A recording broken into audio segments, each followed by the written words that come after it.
कहानी की शुरुआत होती है सॉन्ग नाम के एक अमीर आदमी से जो बुसान के बैरन बैंक में मैनेजर के तौर पर काम करता था। ऐसी ही एक सुबह सॉन्ग काम के लिए तैयार हुआ और अपनी बेटी साशा और छोटे बेटे टॉम के साथ घर से निकला। उसका प्लान था कि पहले दोनों को स्कूल छोड़ेगा और फिर ऑफिस चला जाएगा। लेकिन जैसे ही वो कार में बैठे तो सॉन्ग ने एक अजीब सी बदबू महसूस की, लेकिन उसने इस पर ज्यादा ध्यान नहीं दिया। अपनी बीवी को बाय बोलकर उसने गाड़ी चला दी। थोड़ी देर बाद सॉन्ग ने पास ही कहीं फोन बजते हुए सुना और अपनी बेटी से फोन उठाने को कहा, लेकिन लड़की ने कहा कि ये मेरा फोन नहीं है। तब सॉन्ग ने ग्लव कंपार्टमेंट चेक किया तो उसे वहाँ पर फोन पड़ा हुआ मिला, जिससे वो पूरी तरह हैरान हो गया। अब उसने सोचा कि शायद ये ड्राइवर का फोन होगा। जैसे ही उसने फोन उठाया तो दूसरी तरफ से एक अनजान आदमी ने कहा कि मेरे पास तुम्हारी गाड़ी के बारे में खुफिया जानकारी है। लेकिन सॉन्ग को लगा कि ये कोई स्कैमर होगा, इसीलिए उसने तुरंत फोन काट दिया। पर फिर सॉन्ग की नजर उस फोन के वॉलपेपर पर पड़ी, जिसमें उसी के परिवार की फोटो लगी हुई थी। ये देखकर वो काफी चौंक गया। उसने साशा से इस फोटो के बारे में पूछा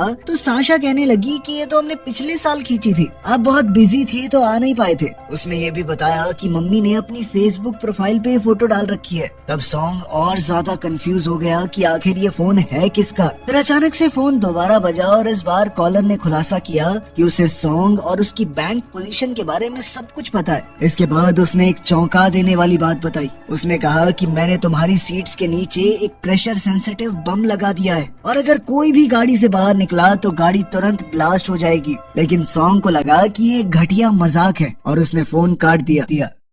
फिर थोड़ी देर बाद सॉन्ग एक गैस स्टेशन पर पहुंचा और जैसे ही वो गाड़ी से उतरने वाला था तो उसके फोन पर फिर से एक कॉल आया। इस बार कॉलर ने पूछा कि तुझे गाड़ी में कोई अजीब सी महक नहीं आई? और तब जाकर बैंकर वाकई में डर गया। उस आदमी ने खुलासा किया कि मैं बहुत समय से तुझे ट्रैक कर रहा हूँ और अगर वो गाड़ी से बाहर निकला तो उसके बच्चे कुछ ही सेकंड में मर जाएंगे, ये पक्का है। उसी वक्त पेट्रोल पंप का एक एम्प्लॉय वहाँ आ गया और सॉन्ग पर चिल्लाने लगा कि गाड़ी से उतर के पेट्रोल भर लेना, टाइम पास क्यों कर रहा है। और एक डरे हुए सॉन्ग ने उसे कुछ पैसे दिए और कहा कि भाई तू ही भर देना। इसके बाद सॉन्ग गाड़ी चलाता रहा और कॉलर के कहने पर उसने अपनी सीट के नीचे हाथ डाला, जहाँ उसे सच में एक बम मिला, जिससे वो पूरी तरह घबरा गया। कॉलर ने बताया कि इसका डेटोनेटर मेरे पास ही है, अगर तूने पुलिस को बुलाने की कोशिश भी की तो मैं तुरंत बॉम्ब को ब्लास्ट कर दूंगा। बेचारे डरे हुए सॉन्ग ने पूछा कि तुम्हें चाहिए क्या। तब कॉलर ने डिमांड रखी कि 1.7 बिलियन वॉन यानी कि 10.5 करोड़ रुपए लगभग मेरे अकाउंट में डाल दो और साथ ही 6 करोड़ रुपए कैश भी चाहिए। सॉन्ग ने कहा कि मेरे पास इतना पैसा कहाँ है। लेकिन कॉलर ने कहा कि तू इतने बड़े बैंक का मैनेजर है, इतनी रकम जमा करना तेरे लिए मुश्किल तो नहीं होना चाहिए। थोड़ी देर बाद वो बच्चों के स्कूल के पास पहुँचे, जहाँ टॉम के दोस्त गाड़ी के पास आकर उससे मिलने लगे थे। पर सॉन्ग ने घबरा कर अपने बेटे को गाड़ी से बाहर ना निकलने को कहा और फिर जल्दी से बाकी बच्चों को वहाँ से भगा दिया। बेचारे बच्चे समझ ही नहीं पा रहे थे कि ये क्या हो रहा है। लेकिन फिर कॉल कर रहे आदमी ने सॉन्ग को मजबूर किया कि वो उन्हें सच बताए। तब सॉन्ग ने मजबूरी में बच्चों को बताया कि उनकी सीट के नीचे बम लगा हुआ है और ये सुनते ही दोनों बच्चे पूरी तरह घबरा गए। इतनी देर में सॉन्ग को अपने एक कलीग का कॉल आया जो बहुत ज्यादा घबराया हुआ था। पता चला कि उसे भी इसी अजनबी का फोन आया था और उसकी गाड़ी में भी बम लगा हुआ है। सॉन्ग ने उससे उसकी लोकेशन पूछी और थोड़ी ही देर में वहाँ पहुंचकर उससे मिला। वहाँ उसने देखा कि उसके कलीग की बीवी भी कार में बैठी हुई थी, लेकिन वो बाहर निकलना चाह रही थी क्योंकि आज का दिन उसके लिए बहुत जरूरी था। उसे बम वाली बात पर यकीन नहीं हो रहा था, इसलिए सॉन्ग ने उसे शांति से समझाया और थोड़ी देर गाड़ी में ही बैठे रहने को कहा, जिसे वो मजबूरी में मान गई। इसी बीच एक आदमी वहाँ पर आया और सॉन्ग पर चिल्लाने लगा क्योंकि उसकी वजह से सड़क ब्लॉक हो रही थी। इसीलिए उसने माफी मांगी और गाड़ी हटाकर पार्क करने के लिए आगे बढ़ गया। लेकिन वहीं दूसरी ओर उसके कलीग की बीवी इंतजार करते करते थक चुकी थी और वो मना करने के बावजूद गाड़ी से बाहर निकल गई। अगले ही पल गाड़ी जोरदार धमाके के साथ ब्लास्ट हो गई, जिसमें सॉन्ग का कलीग और उसकी बीवी दोनों वहीं पर मर गए। एक तो ये लड़कियां प्यार से बात क्यों नहीं मान सकती। ये देखकर वहाँ मौजूद सब लोग और सॉन्ग का पूरा परिवार पूरी तरह हिल गया, क्योंकि इससे ये पक्का हो गया था कि धमकी बिल्कुल सच्ची है। उसके बच्चे शॉक में चले गए थे और धमाके की वजह से एक लोहे का टुकड़ा टॉम की टांग में घुस गया था, जिससे खून बहने लगा। टॉम दर्द से चीख रहा था और सॉन्ग पूरी तरह से घबरा गया। तब कॉलर ने फिर से पैसों की डिमांड की और अपने बेटे को इस हालत में देखकर सॉन्ग मजबूरी में पैसे देने को तैयार हो गया। उसने भीख मांगी कि पहले मेरे बेटे को मुझे हॉस्पिटल ले जाने दो, लेकिन कॉलर ने कहा कि मुझे लड़का जिए या मरे कोई फर्क नहीं पड़ता। रहम करना तो दूर, उस आदमी ने डिमांड और बढ़ा दी और कहा कि सॉन्ग अपने मरे हुए कोवर्कर के हिस्से का भी पैसा देगा। ये सुनकर सॉन्ग ने बहस की कि इतनी बड़ी रकम निकालने पर बैंक को शक हो जाएगा, लेकिन इस पर कॉलर ने खुलासा किया कि मैं पहले से जानता हूँ तुम्हारे देश से बाहर वाले अकाउंट में कितना पैसा पड़ा है।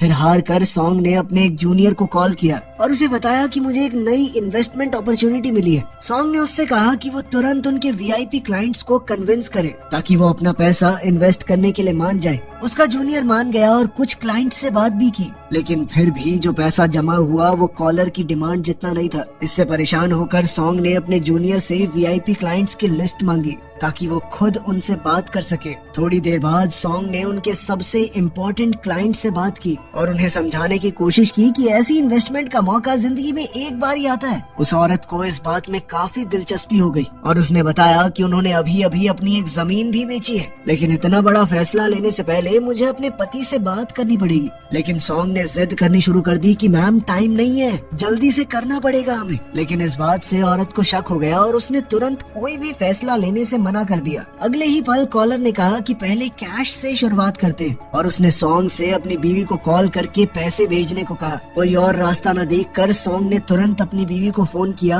और उसे बैंक से सारे पैसे निकाल कर एक जगह डिलीवर करने को कहा। ये सुनकर वो पूरी तरह चौंक गई। ऊपर से उसे फोन पर अपने बेटे के रोने की आवाज भी आ रही थी जो उसे और ज्यादा डरा रही थी। लेकिन सॉन्ग ने उसे यकीन दिलाया कि सब कुछ ठीक है। ऊपर से साशा ने भी अपनी माँ से कह दिया कि हम बिल्कुल ठीक है मम्मा, ये तो ऐसे ही रो रहा है। फिर भी सॉन्ग की बीवी ने कहा कि मैं पुलिस को खबर करूंगी, लेकिन सॉन्ग ने उसे सख्ती से मना कर दिया कि ऐसा कुछ मत करना। अब परेशान होकर सॉन्ग उससे भीख मांगने लगा कि जैसा कह रहा हूँ वैसा कर दे, मान जा प्लीज। और तब जाकर उसकी बीवी मानी। उधर पुलिस स्टेशन में ऑफिसर्स पहले हुए ब्लास्ट की इन्वेस्टिगेशन कर रहे थे। वो सीसीटीवी फुटेज देख रहे थे जिसमें सॉन्ग अपने कोवर्कर से बात करता दिख रहा था और ऐसा लग रहा था कि दोनों के बीच में झगड़ा हो रहा है। फिर उन्होंने ये भी देखा कि ब्लास्ट होने से तुरंत पहले सॉन्ग वहाँ से हट गया, जिससे उन्हें शक हुआ कि उसे पहले से इस बारे में पता था कि ब्लास्ट होने वाला है। इस वजह से उन्हें शक हुआ कि शायद सॉन्ग ही अपराधी है और उसने किसी आपसी दुश्मनी के चलते अपने साथी को मार दिया है, जबकि फुटेज में वो कुछ कर भी नहीं रहा था।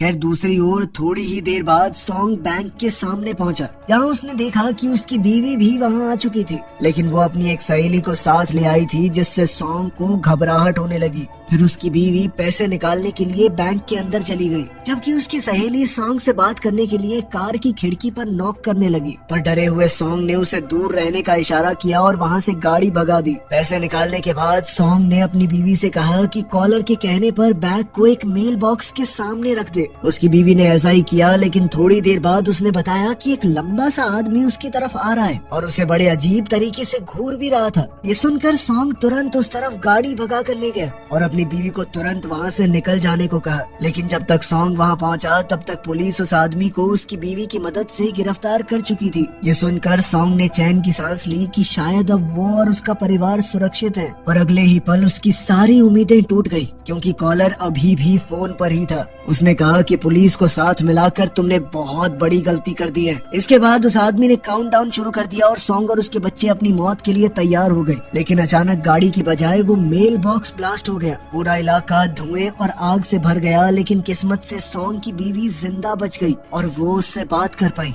ये देखकर डरा हुआ सॉन्ग वहाँ से गाड़ी भगा कर निकल गया, जबकि कॉलर लगातार पैसे मांग रहा था और कह रहा था कि किसी भी कीमत पर मुझे पैसे चाहिए। उसी वक्त पुलिस ने एक और सीसीटीवी फुटेज देखी, जिसमें सॉन्ग दूसरी ब्लास्ट वाली लोकेशन पर भी मौजूद था। इससे उन्हें पूरा यकीन हो गया कि ये सारे कांड यही आदमी कर रहा है और उसे ढूंढने के लिए हर तरफ पुलिस फैल गई। इधर सॉन्ग ने अपने जूनियर को फोन किया और पता चला कि वो अभी भी पूरा पैसा जमा नहीं कर पाया। गुस्से में सॉन्ग उस पर चिल्लाने लगा और फिर कॉलर को बताया कि देख भाई, मेरे पास जितना भी पैसा है मैं ट्रांसफर कर दूंगा, बस मेरे बच्चों को जाने दे। लेकिन कॉलर ने साफ कह दिया कि जब तक उसे पूरी की पूरी रकम नहीं मिलती वो कोई डील नहीं करेगा। ऊपर से उसका बेटा टॉम काफी खून बहने से अब बेहोश होने की कगार पर पहुंच चुका था। सॉन्ग ने फिर से कॉलर से भीख मांगी कि पहले उसे बेटे को हॉस्पिटल पहुंचाने दिया जाए, लेकिन उस आदमी ने फिर फिर भी कोई दया नहीं दिखाई। थोड़ी देर बाद एक पुलिस वाला सॉन्ग के पास आया और उसे गाड़ी से बाहर आकर बात करने को कहा, लेकिन सॉन्ग ने मना कर दिया और हॉस्पिटल ढूंढने के लिए फुल स्पीड में गाड़ी भगा दी। इसके बाद पुलिस ने सख्त एक्शन लिया और उसके पीछे कई पुलिस गाड़ियां और हेलीकॉप्टर लगा दिए। एक जबरदस्त चेज के बाद पुलिस ने आखिरकार सॉन्ग को घेर लिया और अब उसके पास भागने का कोई रास्ता नहीं बचा था। एक ऑफिसर ने आकर उसे कार से बाहर निकलने को कहा।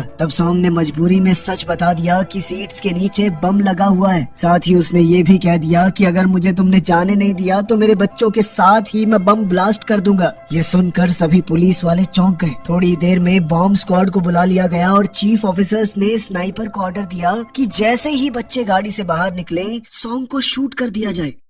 फिर एक फीमेल ऑफिसर सॉन्ग के पास आई और उसे अपने बच्चों को छोड़ने के लिए भीख मांगी, लेकिन एक बेहाल सॉन्ग ने मना कर दिया और फोन की ऑन कॉल स्क्रीन दिखाई। ऑफिसर को समझ आ गया कि मामला कितना नाजुक है, इसीलिए उसने पानी की बोतलें और एक वॉकी टॉकी दे दिया ताकि पुलिस सब कुछ सुन सके। जब पुलिस वहाँ से थोड़ा दूर हुई तो सॉन्ग ने वॉकी टॉकी को फोन के पास रख दिया। उसने कॉलर से बात करने की कोशिश की, लेकिन दूसरी तरफ से कोई आवाज नहीं आई। तभी उसे कॉलर का एक मैसेज मिला जिसमें लिखा था कि वॉकी टॉकी को पहले बाहर फेंक दे। मजबूर होकर सॉन्ग ने ऐसा ही किया और पुलिस वाले हैरानी से देखते रह गए। फिर सॉन्ग ने आसपास देखा और भीड़ को देखकर उसे समझ आ गया कि कॉलर इन्हीं में से कोई है। उसने गाड़ी का हॉर्न बजाया और कॉलर के फोन से भी उसी हॉर्न की आवाज आई। इससे साबित हो गया कि वो आदमी आसपास ही है। कुछ पल बाद सॉन्ग ने भीड़ में एक आदमी को फोन पर बात करते देखा, लेकिन वो बस बेबस होकर उसे देख सकता था, पुलिस को कुछ भी बता नहीं सकता। फिर कॉलर ने सॉन्ग से कहा कि अगर तुम एक आम जिंदगी जीते तो ये सब कभी नहीं होता। उसने सॉन्ग से 6 साल पहले की बातें याद करने को कहा, जब सॉन्ग बैरन बैंक में काम करता था। लेकिन इससे पहले कि वो आगे कुछ कह पाता, अचानक कॉल कट हो गई। असल में पुलिस ने पूरे इलाके के सिग्नल ब्लॉक कर दिए थे, इससे कॉलर सॉन्ग से कांटेक्ट ही नहीं कर पा रहा था। तभी एक ऑफिसर ने सॉन्ग से उसका फोन मांगा और सॉन्ग ने बड़ी चालाकी से अपना पर्सनल फोन दे दिया, न कि वो फोन जो किडनैपर ने दिया था। इसके बाद बॉम्ब स्क्वाड ने कार की जांच की तो पता चला कि बॉम्ब सिर्फ और सिर्फ फ्रंट सीट के नीचे लगे थे, बैक सीट के नीचे नहीं। इसका मतलब बच्चे सुरक्षित थे और फिर टॉम को तुरंत मेडिकल हेल्प के लिए ले जाया जाता है। लेकिन साशा अपने पापा को अकेला छोड़ने के लिए बिल्कुल भी तैयार नहीं थी। पुलिस ने जब उसे बाहर निकालने की कोशिश की तो साशा ने दूर से ही स्नाइपर को देखा जो उसके पापा पर निशाना लगाए खड़ा था। ये देखकर उसने एक बहुत ही चौंका देने वाला फैसला लिया और वो तुरंत से फ्रंट सीट पर भाग गई, जिसका मतलब ये था कि अब वो भी कार से नहीं निकल सकती। ये देखकर सॉन्ग इमोशनल हो गया और उसने पूछा कि तुमने ऐसा क्यों किया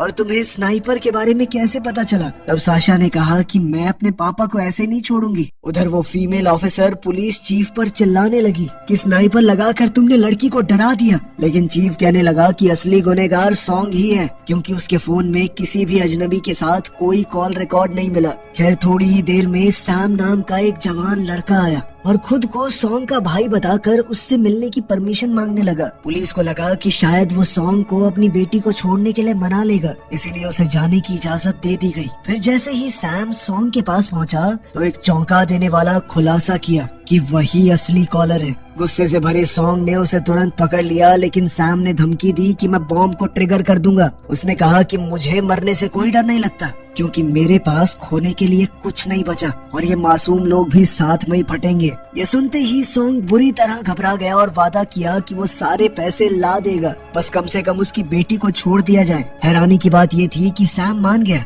और बम को कुछ देर के लिए डीएक्टिवेट कर दिया, जिससे साशा सुरक्षित गाड़ी से बाहर निकल गई। लेकिन अगले ही पल उसने एक और चौंका देने वाली बात बताई। असल में उसने पहले ही टाइम बॉम्ब एक्टिवेट कर दिया था, जिसमें अब सिर्फ 18 मिनट बचे थे। उसने कहा कि वो साशा को अपने साथ ले जा रहा है और अगर तब तक पैसे नहीं मिले तो लड़की का काम तमाम कर दूंगा मैं। इतना कहकर सैम लड़की को साथ लेकर वहाँ से निकल गया और इधर पुलिस ने भी उसे नहीं रोका, क्योंकि वो उसे सॉन्ग का भाई समझ रहे थे। उधर सॉन्ग भी अब पागलों की तरह गाड़ी भगाकर उसके पीछे निकल पड़ा। उसके पीछे अब पुलिस की कई गाड़ियां लग चुकी थी। इधर सॉन्ग की बीवी टीवी पर ये सब कुछ देखकर चौंक गई जब एक अजनबी आदमी खुद को सॉन्ग का भाई बता रहा था। उसने तुरंत पुलिस को फोन करके बताया कि वो आदमी सॉन्ग का भाई नहीं है, लेकिन तब तक बहुत देर हो चुकी थी क्योंकि सैम उनकी नजरों से गायब हो चुका था। थोड़ी देर बाद सॉन्ग ने अपने एक बॉस को कॉल किया और उसे जिंदगी मौत का सवाल बताकर कुछ पैसे उधार मांगे, लेकिन उस आदमी ने साफ मना कर दिया। उसने कहा कि सॉन्ग ने क्लाइंट से बिना परमिशन लिए बहुत सारा पैसा पहले ही ले लिया है, इसलिए बैंक उस पर फ्रॉड का केस करेगा। ये सुनकर सॉन्ग पूरी तरह टूट चुका था। आखिरी उम्मीद के तौर पर उसने अपनी बीवी को कॉल किया और सारे अकाउंट से पैसे ट्रांसफर करके कॉलर को भेजने को कहा। फिर सैम ने सॉन्ग को कॉल करके समुद्री जहाजों के एक डॉक पर आने को कहा। यह जगह देखकर सॉन्ग को 6 साल पहले के अपने गुनाह याद आ गए। फिर हम देखते हैं कि असल में 6 साल पहले सॉन्ग बैरन बैंक में एक आम एम्प्लॉय था। उस वक्त बैंक ने केमिकल फैक्ट्री के वर्कर्स को झूठी और चालाक मार्केटिंग के जरिए इन्वेस्ट करने के लिए फंसा लिया था, और जब मार्केट अचानक से क्रैश हुआ तो उन लोगों की सारी जिंदगी की कमाई डूब गई। इन इन्वेस्टर्स में से एक गरीब प्रेग्नेंट औरत भी थी जिसने अपनी पूरी जमा पूंजी लगा दी थी, लेकिन मदद करने की बजाय सॉन्ग ने सारे सबूत मिटा दिए और बैंक के फ्रॉड को छुपा दिया। इस घिनौने काम के बदले उसके बॉसेस ने उसे प्रमोशन देकर ब्रांच मैनेजर बना दिया। वो बेचारी प्रेग्नेंट औरत सॉन्ग के पास आई और रो रो कर उससे कम से कम अपने हक का पैसा वापस निकालने का तरीका पूछने लगी, लेकिन लालच में अंधे सॉन्ग ने उसे नजरअंदाज कर दिया। अब खुलासा होता है कि वो प्रेग्नेंट औरत सैम की बीवी थी और आज सैम अपने परिवार का बदला लेने आया था। अब प्रेजेंट में सैम साशा के साथ गाड़ी चला रहा था, तब उसे कॉल आई कि उसके अकाउंट में 1 बिलियन वॉन जमा हुए। ये किसने की है? सैम ने कहा कि ये सब इसलिए हुआ है क्योंकि मैंने फ्रॉड करने वाले बैंक के खिलाफ केस जीत लिया है और अब उसे सारे फैक्ट्री वर्कर्स की जिंदगी एक नए तरीके से शुरू करने का मौका मिल चुका है। थोड़ी ही देर में सॉन्ग भी इसी केमिकल फैक्ट्री के पास वाले डॉक पर आ पहुंचा जहां बैंक के खिलाफ प्रोटेस्ट के बोर्ड लगे हुए थे। यहीं उसने देखा कि उसकी बेटी एक दूसरी गाड़ी में बंधी हुई थी। सॉन्ग ने शर्मिंदा होकर अपनी बेटी से माफी मांगी और कहा कि उसने जिंदगी में लालच के चक्कर में बहुत गलत काम किए थे और अब वो उनकी सजा भुगत रहा है। तभी सैम वहां आया और सॉन्ग के साथ फ्रंट सीट पर बैठ गया। सॉन्ग फिर से अपने पाप के लिए माफी मांगने लगा और वादा किया कि वो सभी विक्टिम्स के लिए लड़ेगा, लेकिन सैम ने मना कर दिया। उसने बताया कि मैंने और मेरी बीवी ने बैंक के खिलाफ केस किया था। उस केस को लड़ने के लिए उन्हें दूसरे बैंक से लोन लेना पड़ा, जिसने उन्हें कर्ज के जाल में ऐसा फंसाया कि आखिरकार उसकी बीवी ये सब झेल नहीं सकी और वो मेरे होने वाले बच्चे के साथ साथ चल बसी। उस एक पल में सैम ने अपना सब कुछ खो दिया था। फिर सैम ने सॉन्ग को गाड़ी पानी में ले जाने को कहा ताकि ब्लास्ट उसकी बेटी से थोड़ा दूर हो। मजबूरी में सॉन्ग गाड़ी को समुद्र में ले गया, लेकिन बम फटने से पहले ही गाड़ी पानी के अंदर डूब चुकी थी। इससे सैम बेहोश हो गया और सॉन्ग ने उसे बचाने की कोशिश की, लेकिन उसे निकाल नहीं पाया। थोड़ी ही देर में बम फट गया, लेकिन सॉन्ग किसी तरह बच निकला और पुलिस ने उसे रेस्क्यू कर लिया। बाद में सॉन्ग ने ऑफिसर्स से सैम के बारे में पूछा तो पता चला कि बदकिस्मती से उसकी मौत हो चुकी थी। इस घटना के बाद सॉन्ग ने अपनी जिंदगी बदलने का फैसला कर लिया। उसने उसी पल सारे निर्दोष वर्कर्स के लिए लड़ने की कसम खाई। जल्द ही उसने पब्लिक के सामने आकर बैंक के सारे फ्रॉड और अपने भी गुनाह कबूल किए। उसने कबूल किया कि मैंने ही असली सबूत मिटा दिए थे, लेकिन अब उसकी गवाही दोषियों को सजा दिलाने के लिए काफी थी। आखिरकार हम देखते हैं कि सॉन्ग गाड़ी चला रहा था और उसके बॉस ने उसे कॉल करके रुकने की भीख मांगी। ये भी कहा कि जॉब वापस दे दूंगा तुझे, हमारे खिलाफ गवाही मत दे, लेकिन सॉन्ग ने बिना सुने फोन काट दिया, जिससे साफ हो गया कि जब तक इंसाफ नहीं मिलेगा तब तक वो रुकने वाला नहीं है। वीडियो पसंद आई तो लाइक कर देना, चैनल को सब्सक्राइब कर लेना।